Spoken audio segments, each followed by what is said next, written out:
Carlo Ancelotti ব্রাজিলের নতুন বোস। অনেক নাটকের পর ব্রাজিলের কোচ হিসেবে নিয়োগ পেলেন কার্লো আনচেলত্তি। চলতি মাসেই 5 বারের বিশ্ব চ্যাম্পিয়ন ব্রাজিলের সঙ্গে যাত্রা শুরু হচ্ছে ইতালিয়ান কোচ কার্লো আনচেলত্তির।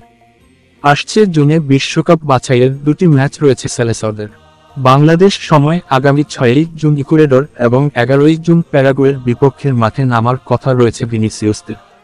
এই 2 ম্যাচের জন্য নাকি এরই মধ্যে স্কোয়াড সাজানোর কাজও শুরু করে দিয়েছেন আনচেলত্তি।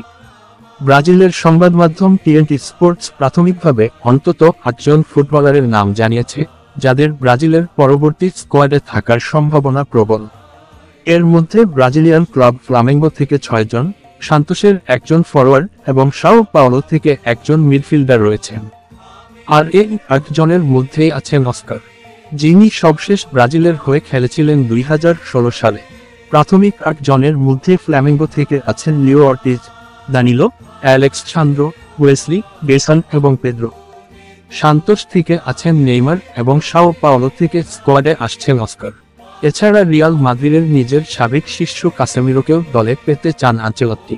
রিয়ালের অপর 2 ব্রাজিলিয়ান ভিনিসিয়াস জুনিয়র আর রদ্রিগোর থাকাও মোটামুটি নিশ্চিত।